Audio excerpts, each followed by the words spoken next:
Welcome to unique media. Kochadaiiyaan மோசடி வழக்கு கோர்ட்டில் ஆஜரான லதா ரஜினிகாந்த். அதிரடி உத்தரவு பிறப்பித்த பெங்களூர் நீதிமன்றம்.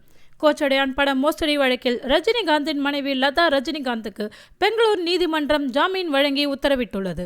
ரஜினிகாந்தை வைத்து அவரது மகள் சௌந்தர்யா ரஜினிகாந்த் இயக்கிய திரைப்படம் கோச்சடையான். இப்படத்தை மீடியா ஒன் என்டர்டெயின்மெண்ட் நிறுவனம் சார்பில் முரளி என்பவர் தயாரித்திருந்தார்.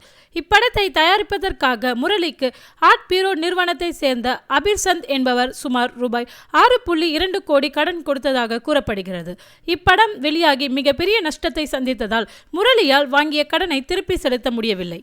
கடன் வாங்கிய போது போடப்பட்ட ஒப்பந்தத்தின் ஆவணங்களில் ரஜினியின் மனைவி லதா ரஜினிகாந்த் உத்தரவாதம் அளித்து கையெழுத்து போட்டதால் முரளி கடனாக பெற்ற தொகையை லதா ரஜினிகாந்த் திரும்ப கொடுக்க வேண்டும் என ஆர்ட் பீரோ நிறுவனத்தை சேர்ந்த அபிர்சந்த் என்பவர் கடந்த 2015ஆம் ஆண்டு பெங்களூர் முதன்மை நீதிமன்றத்தில் வழக்கு தொடர்ந்தார்.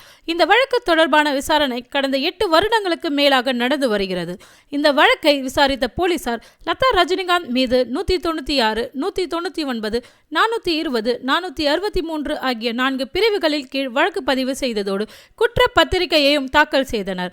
அந்த குற்றப்பத்திரிகையில் தன் மீது கூறப்பட்ட குற்றச்சாட்டுகளை ரத்து செய்ய கோரி லதா ரஜினிகாந்த் கர்நாடகா உயர்நீதிமன்றத்தில் மீண்டும் மனு ஒன்றை தாக்கல் செய்தார். இந்த மனுவை விசாரித்த நீதிமன்றம் லதா ரஜினிகாந்த் மீது போடப்பட்ட வழக்குகளில் 196, 199, 420 ஆகிய 3 பிரிவுகளின் கீழ் உரிய ஆவணங்களை சமர்ப்பிக்கப்படாத காரணத்தால் அந்த 3 பிரிவுகளையும் ரத்து செய்தது. பின்னர் அவர் மீதான 463 என்கிற பிரிவின் கீழ் உள்ள வழக்கை மட்டும் விசாரிக்கலாம் என நீதிமன்றம் கூறியது. இதையடுத்து இந்த வழக்கையும் தள்ளுபடி செய்ய கோரி லதா ரஜினிகாந்த் உச்சநீதிமன்றத்தில் மேல்முறையீடு செய்தார்.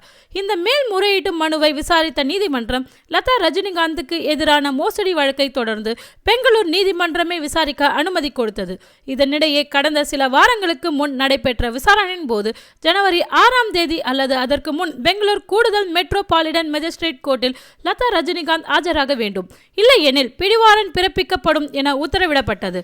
இந்த நிலையில் நடிகர் ரஜினிகாந்தின் மனைவி நேற்று பெங்களூர் நீதிமன்றத்தில் ஜாமீன் கோரி நேரில் ஆஜரானார். இந்த வழக்கை விசாரித்த நீதிமன்றம் லதா ரஜினிகாந்துக்கு நிபந்தனை ஜாமீன் வழங்கி உத்தரவிட்டு உள்ளது. நன்றி, வணக்கம். இது போன்ற தகவல்களுக்கு யூனிக் மீடியாவை சப்ஸ்கிரைப் பண்ணுங்க.